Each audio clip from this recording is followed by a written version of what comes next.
late, but I'm in 7th grade, and people around my school, they used to B-word a lot. But nowadays, they try to make it good, how you said. But they say that the B-word is a female dog, and dogs live in nature, and nature is beautiful. So they're saying that if you're a bee, then you're beautiful. But but I think is that if it's a word that we shouldn't use, why make it be something good? Because it's not. If I could just speak to that really quickly, I think that's really creative how they really stretched to make that work, you know. But we did that back in my day as well. You know, NWA was out. You mentioned Yo-Yo, and she had the Intelligent Black Women's Coalition, and you know, some young sisters at my school came up with BWA. And I think there was an actual group. There was a group on that jam. Yeah, yeah. But you know, some sisters at school, they made a little clique, and they were called BWAs. Right. With attitude, right. Right. So, but again, the sisters, the young ladies were taking that, you know, to try to own it and make it work, just like we've done with the N-word, etc. And we've had that discussion earlier. But what I wanted to add to that discussion is we still have to be very aware of energy in words. We can try to flip it as much as we want to. But what is that energy that's in that word? You are given a name, and that name holds energy for you for the rest of your life, even if you choose to change your name, etc. So when we think about words and the vibration that words have, does it really change all that much? We can twist it a little bit so that it applies for us and it works for us as we need it to do so, but that energy is initially there. And we got to understand words are just signposts. The word itself does not hold energy. The word is just like we see a sign outside that says stop. That's what the word itself is, but we put meaning on that word. So even if we try to adjust the energy and change it and flip the vibration, is it still the undercurrent there? That's always my concern when we try to, you know, we'll make certain terms like the N-word, the B-word, terms of endearment and things of that sort. Because I'm always thinking that initial energy, that initial undercurrent is always going to be there. Okay, so. Okay.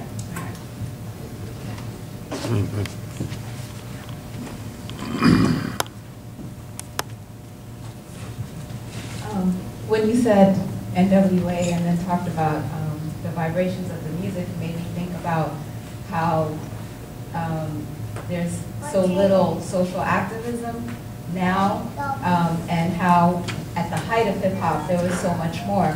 I work with an organization called the Malcolm X Grassroots Movement, and we use hip hop to organize a community, and especially as a way to link with the African diaspora in Brazil and other parts of the world where hip hop is still more the way it used to be. And I'm wondering if you think if it's the current state of the society that makes the music not as socially responsible, or if it's the music is just reflecting what society is like. Which comes first, I guess, and how much can music and revitalization of hip hop help to make people more socially conscious?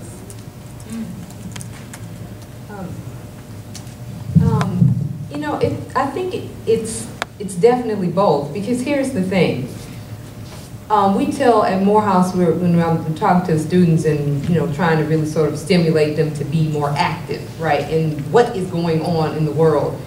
The problem that we have is one of the, is still the degree of visibility. In the 50s and 60s, our parents' generation and the civil rights generation and the Black Power movement's era, the signs were still up, colored, whites. I might try to sit on the bus and get dragged off the bus, right? I might not be able to cross the street here, go swimming in that pool. I might be down south trying to sit in at a counter where they serve, you know, burgers, and I might be basically getting beat up or killed trying to integrate. So because we had that sort of, where the society was so visibly divided, right? then it was almost like here, you know, it was a signpost to a cause. I mean, what else do you need? We get kicked in our head, there's lynchings going on, etc. Now the problem is that we have trouble recognizing what we should be getting angry about enough to take to the streets, so to speak, in our time. So we sit and watch on CNN while they're just, you know, off the chain in Egypt, Tunisia, Libya, right? With the students in London, when they raising, hiking the tuition up, and they out there, no, you're not without, we're not going quietly to and paying those dollars. Here, we complain and we say that shouldn't happen, and gas is $3.80. Why people like, is that not enough? So it's got to be $5 before we move into the streets, right? So it's like it's not in our map anymore, right? To be active and to, we let things happen to it and then we react verbally and privately. But we don't see it, and so we're not teaching it to our children. Now, how they going to be socially and politically active if we're not? I mean, you sitting up complaining about the gas, I'm complaining about the gas, but nobody's on the phone going, girl, we're going to organize. We're about to march. We marching on Shell. All the Shell on a Monday, we're not buying any gas, we're going to be out there with signs. Our thinking is not that way, is it? Right? So we're also not doing the same with the other things that are directly, this in Georgia. This darn Hope Scholarship mess is Bingo. Huh? What? Really? Am I the only one going, now your daughter and the young ladies sitting here are not possibly going to get money they should deserve, even if you get a 4.0 in high school, because your score on the so-called test might not be X, even though you worked your butt off and for 4 years you might be denied the whole, hello? That's crazy. So you should be writing letters with your daughters saying you better not vote for that mess. If you vote for that mess, you out. You know, our whole organization, our daughters are writing it. You see what I'm saying? So this is a matter of, it's not lack of causes. My goodness, these are very urgent times. It's not that. It's the lack of actually us being used to and practice at organizing and getting busy. We just simply not busy. We sit and complain. That's our thing. And our children sit, complain, and listen, but they're not taught to really act. That's not something we're teaching them. We teach them how people used to act. See, you in the civil rights movement, you know, but they're not seeing us do it. Right? And so that to me is really. And if I could add to that in terms of the activism that's necessary, classic example, about a year or so ago, R. Kelly came to Atlanta, did a show, and we talked about it on WRFG for about a show or two.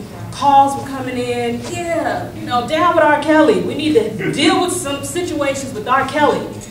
And so we organized an actual movement to take place at his concert.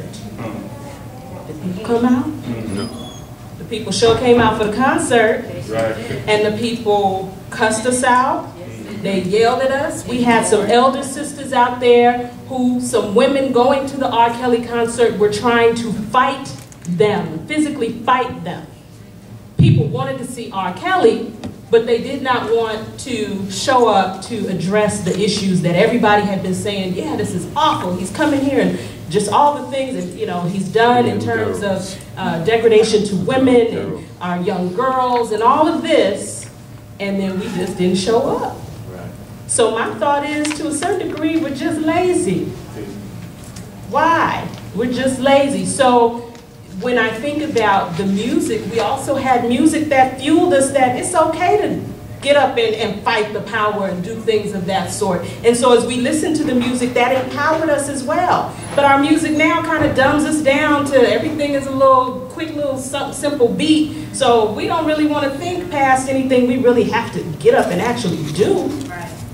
So I think it does go hand in hand. When you ask the question, which comes first, that's a hard question to answer, but I do think that the music has a lot to do with it. We were ready to move in the civil rights movement and in the Black Power movement and in the hip hop golden era when we had music that was fueling us with that energy to do it. Now if everything is dumbing you down and just kind of get down low and dance, that leaves no time for activism at all. We're going to do one last question, and this is for the whole panel. Rapper Lupe Fiasco said in his song, Beamer, I'm Beaming, ladies, what does it matter where your purse from, your hair done, your nails did, your ass fat, but you're dumb? My question is, as educators and executives of the art form, how do women make their presence felt, seen, and heard in a positive way in hip-hop culture? We're just going down one. Okay. How do we make our presence felt? For one, sisters, grind. If you are an MC, if you are a poet, if you are a singer, do what you do and continue to do it and continue to stick to your own level of integrity when you do it. Don't feel that because you want a video or because you want a record deal that you have to do certain things that you normally wouldn't, or that your mother and father would not approve of if you did. Don't feel like you have to do that. I'm looking at these young ladies here, and some of them probably write poetry, some of them probably want to be dancers or writers, and what I don't want them to have to do is, at a certain point in their pursuit of their dreams and their happiness, see that it's not going to work for me if I stick to who I am. So I got to change and I got to be something different. Whenever you are outside of who you are, the universe cannot acknowledge you. You have to be who you are and whom your path has been created for. And in that situation, the universe will open right up because you're doing what you were sent here to do. So sisters in hip hop do that. Again, as I mentioned earlier, we are present, but we don't have a presence. Back in the day, we had a presence. Even if it was one soul sister, Sha Rock, in the Funky Four, Right. She was that soul sister with a presence. Yeah. She was not present just to be on the stage and to dance and to look cute. Okay? Even with Kool Herc and his crew, he had Sweet and Sour sister who her presence was there. We don't need a lot of women for our presence to be there, for that feminine energy to be there. It could just be one. But it has to be that one doing and sticking to her own level of truth and integrity. Don't step outside of your own truth and integrity, young ladies. When you guys look at videos, do you see yourselves? Do you see the girls up there? Do they remind you of you? No? No, not really? They look a little different. They dance a little different. And I see it on Clark's campus. Sisters come into class at 8 o'clock in the morning with stiletto heels on, looking like you're going to the strip club when you're supposed to be getting an education. Who is that for? Is that really you? No, it's not your truth, because your truth is you want to be in some flip-flops, some sweats with a hat on, because that's what's comfortable and true to you. But we do other things and step outside of who we are because someone or something else is telling us that just us being women is not enough. And all we got to do is be us, and we will change the world. Amen. That's why I feel that if women are present in hip-hop, we will change hip-hop. And hip-hop, I know, can change the world. It already has. We've already seen it being done, and we see it being done now. So sisters, just stick to who you are. Do what you do. Do what you were sent here to do. Whatever that talent or that beauty is, that creativity is what creates the balance that is needed in this world and in this universe. So young sisters, do that. All right.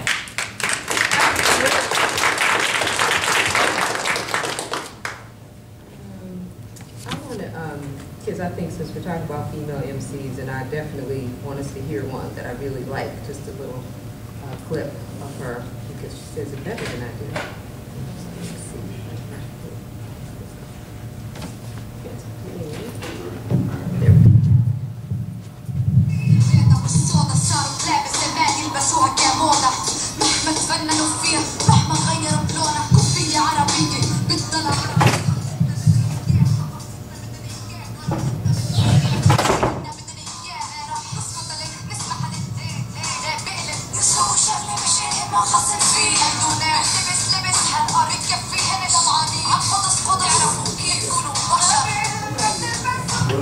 Let's see. There we go.